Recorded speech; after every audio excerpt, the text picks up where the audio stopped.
So what are the stages of these procurement process? अच्छा, वैसे उसमें before going to stages, because Mhm. Stages subject to spend, subject to industry very करेंगे, ठीक है, Mhm. और subject to category. तो first of all अगर procurement में हम जेनेरिक बात करें तो उसके अंदर Mhm. दो टू टाइप्स की कैटेगरीज होती हैं नॉर्मली जो यूज हो रही होती हैं। This is direct materials and indirect materials.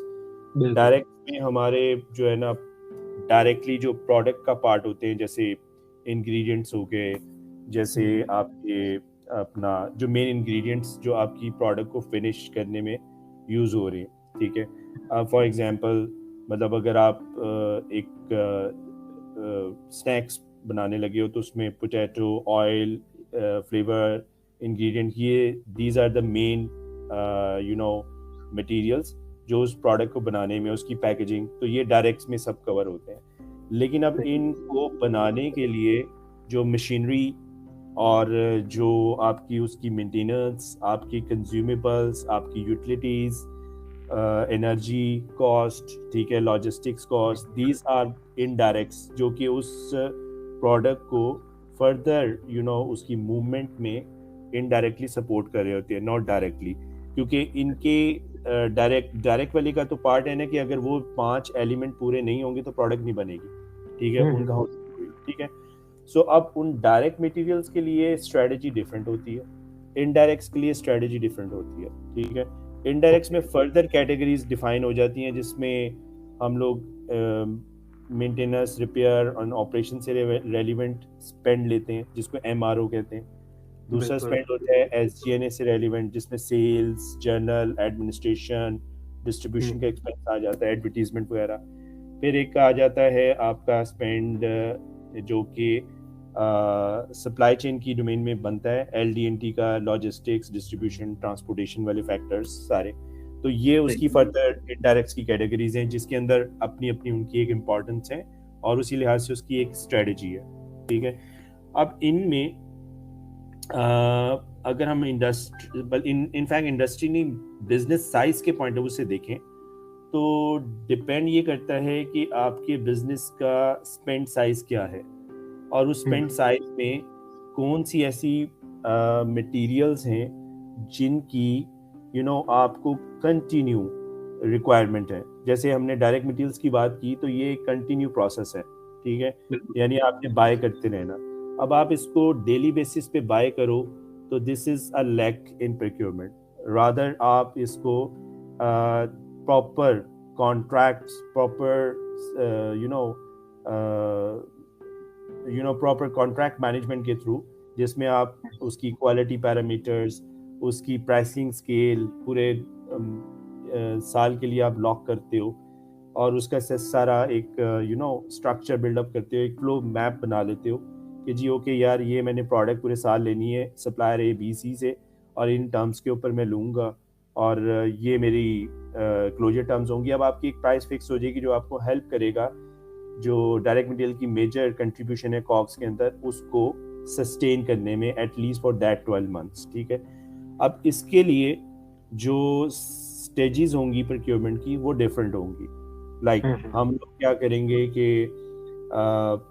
मतलब मैंने अगर मटेरियल बाय करना है, ठीक है, और जैसे मैंने इंग्रेडिएंट्स की बात की, अब मैंने वो बाय करना है तो मैं उसको सेल्स फोरकास्ट से फोरकास्ट करूंगा कि मुझे कितना मटेरियल लेना है, what would be my sales target, ठीक है। अगर वो 100 टन का है तो 100 टन के अकॉर्डिंगली मैंने उसकी रॉ मटेरियल्स की प्लानिंग की एंड सम कुशंस रखने के बाद लीड टाइम्स के हिसाब से उसको मैंने secure as a volume secure किया कि ओके यार, मुझे इतना वॉल्यूम तो चाहिए ही चाहिए, ठीक है। Mhm. अब वो इन टर्म्स ऑफ टनेज मुझे हेल्प करेगा कि मैं जब उसकी जिसको हम लोग टेक्निकली बिडिंग कहते हैं, उसकी एक ऑनलाइन बिड, तो उसमें Mhm. मेरे पास जो प्रपोजल्स आएंगी, जो सप्लायर्स हैं उनको एक विजिबिलिटी होगी कि मेरा बिजनेस एक्स कंपनी के साथ कितनी वॉल्यूम का होने जा रहा है। तो उसको भी अपनी एक सिक्योरिटी नज़र आएगी कि ओके यार 100 टन है तो मगर मुझे अगर 60 टन भी मिलता है यहाँ से तो मेरी मैन्युफैक्चरिंग कैपेसिटी 80 टन की, तो ओके मेरा 80% तो सिक्योर हो गया, यानी मेरा वो कहीं नहीं जाता, मेरे मैन्युफैक्चरिंग पूरे साल 80% की होती रहेगी, वो 20% फर्दर टारगेट करेगा। तो ये लिंक्ड है बैकवर्ड से, ठीक है। अब इसमें हम क्या कर रहे होते हैं, हम लोग उसका स्कोप डिफाइन करते हैं। अच्छा, एक तो मैंने ये थोड़ा सा फ्रेम क्रिएट किया कि डायरेक्ट मटेरियल्स में ये कैसे हुआ। अब इसकी रिक्वायरमेंट कैसे जनरेट होती है। जब मैं सप्लायर ए बी सी को बताने जाऊंगा कि मेरा ये एक्स इंग्रेडिएंट वो क्या है, उसकी टेक्निकल स्पेसिफिकेशंस होंगी, टेक्निकल डिटेल्स होंगी, उसकी कोई शेल्फ लाइफ होगी, ठीक है, उसकी कोई रिक्वायरमेंट्स होंगी कि मुझे वो रीफर कंटेनर्स में चाहिए, टेम्परेचर कंट्रोल चाहिए या एम्बिएंट चाहिए, व्हाटएवर इस तरह से, ठीक है, और उसकी कोई सैम्पलिंग करनी है। अच्छा, उसकी पैकेजिंग कैसे करनी है, मुझे वो पॉलीथीन में पहले पैक करना है, फिर उसको कार्टनाइज करना है, सेकेंडली उसकी पैकेजिंग है, ठीक है, फिर उसको पैलेटाइज करके मैंने रैप करना है। तो दीज आर दी डिटेल्स जो कि हम लोग उस रेलिवेंट डिपार्टमेंट से जो प्लानिंग कर रहा है या जो मटेरियल की सिक्योरिंग कर रहा है इन वेयर हाउसिंग, उनसे ये सारी रिक्वायरमेंट हम ग्रैब करेंगे एक्चुअली सप्लाई चेन से, ठीक है।